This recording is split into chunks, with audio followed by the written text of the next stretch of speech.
Hello, good evening, and thank you for joining the Raritan Players for the program In the Salon of Elizabeth Graeme.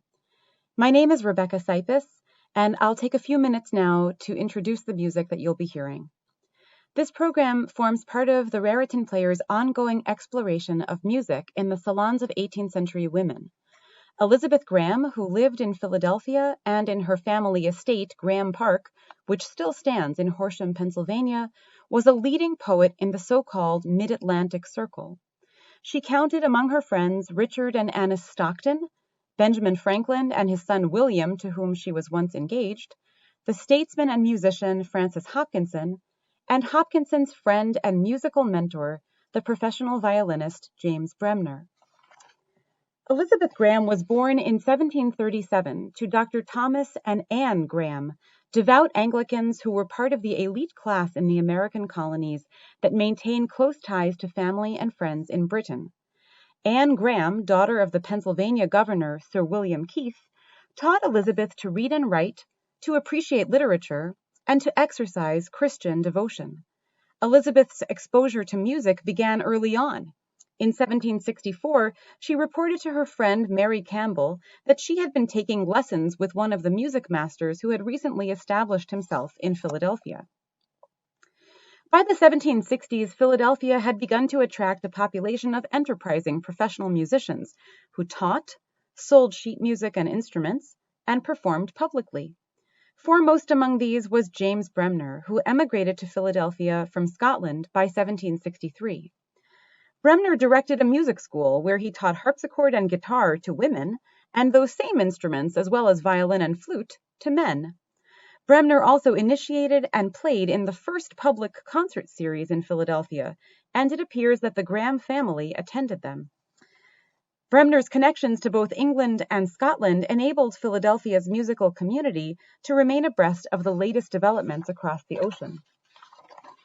A formative experience in Elizabeth Graeme's creative development was her extended journey to England and Scotland in 1764-65, when she encountered the rich social, artistic, and intellectual lives there. She met such venerable literary figures as Laurence Sterne, she obtained an audience with King George III, and her cousins gave her a copy of the fragments of ancient poetry collected in the Highlands of Scotland.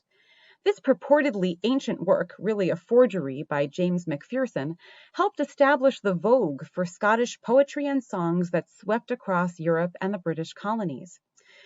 She also spent time in Lichfield, a town in the English countryside known for its cultivation of literature and its network of literary salons. The Lichfield Circle, characterized by its neoclassical literary sensibilities and salon sociability, included famous women such as Anna Seward and Hester Thrale, as well as Dr. Samuel Johnson. These writers had a palpable effect on Graeme's literary output. She reflected, "I love England because it has given birth to so many great and good men whose writings have helped to form our education in America." When Elizabeth returned to Philadelphia in 1765, she began referring to that city in neoclassical terms as the Athens of North America, and she dedicated herself to fostering a flourishing of the arts and belles lettres there. One way in which Graeme sought to ignite the culture of literature and the arts in Philadelphia was through her own literary salon. An account of these salons appeared decades later in the obituary of Graeme written by her friend, Dr. Benjamin Rush.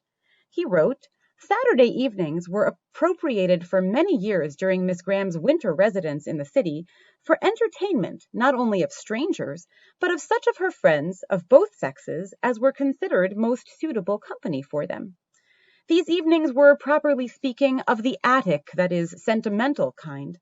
The genius of Miss Graeme evolved the heat and light that animated them.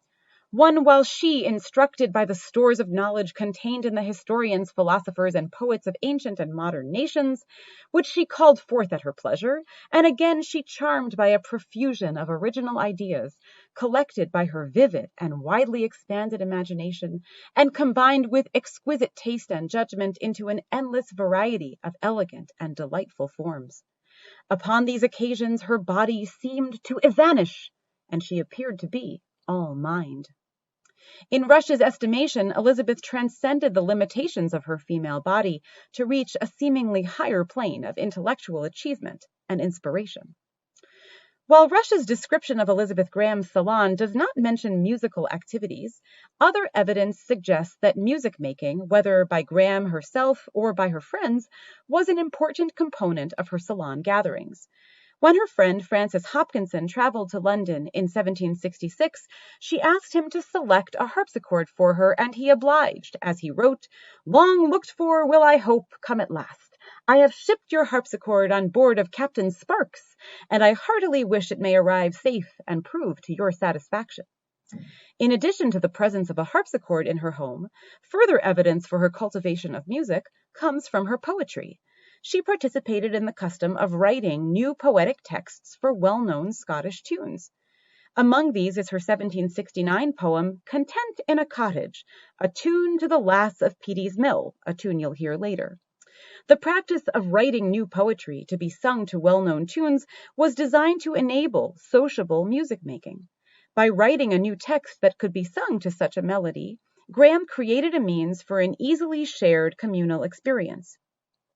Such poetry could be sung by an individual or distributed among the participants in the salon, with Graeme herself or another of her musical friends at the harpsichord to facilitate a spontaneous performance. Additional evidence for music in Graeme's salon can be drawn from the collection of music, some printed and some in manuscript, owned by Francis Hopkinson, most of which is now housed at the University of Pennsylvania. Hopkinson collected music by older European composers such as Arcangelo Corelli, Domenico Scarlatti, Jean-Baptiste Lully, and Antonio Vivaldi, all of whom remained popular on both sides of the Atlantic. George Frederick Handel occupied a special place among both British and American intellectuals as apparently the ideal musical manifestation of the neoclassical poetic sensibilities associated with John Milton in particular. In keeping with this Miltonian and broader neoclassical influence, Hopkinson, Graeme, and their circle developed a special affinity for representations of the pastoral, whether in poetry, visual art, or music. The significance of music for Elizabeth Graeme comes into sharper focus through a manuscript held by the Historical Society of Pennsylvania. In this manuscript, which she titled Sunday Matters, she copied out the metrical poetic paraphrases that she had written for the complete book of Psalms. Adapting and reciting the biblical Psalms was a pastime long associated with women, and these paraphrases were some of Graeme's earliest poetic works. She noted that she had begun them when her mother had died and Elizabeth was traveling in England, and she said, "When I was young, my worthy mother frequently made me read the Psalms to her, and so I imbibed a fondness for them that, like all other first impressions, they are like to be lasting."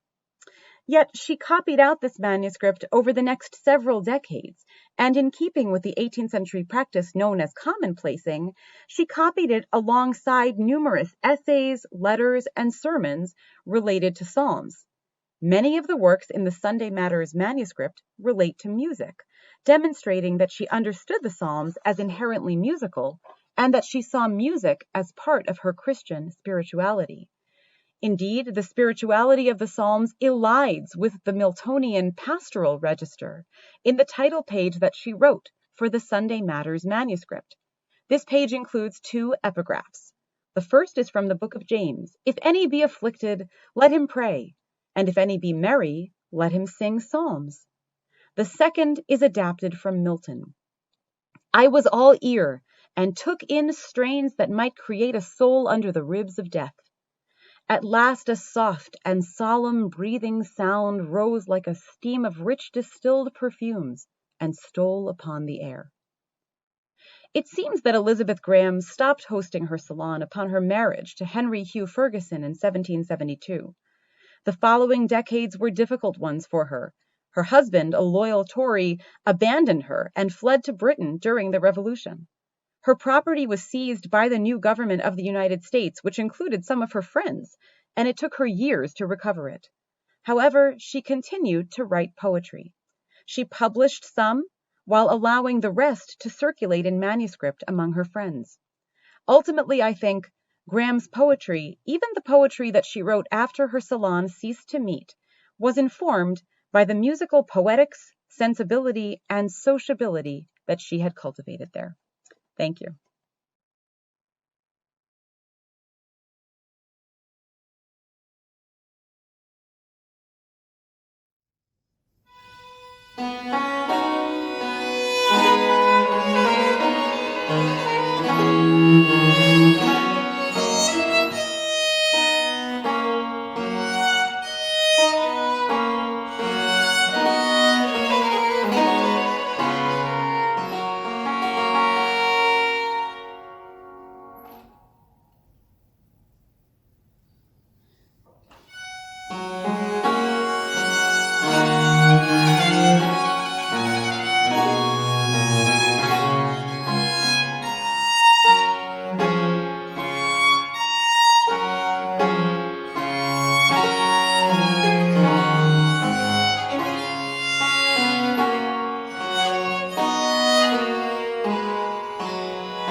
dulcet notes away, and to the distant busy boy, the dulcet notes away, the dulcet notes away, the dulcet notes away.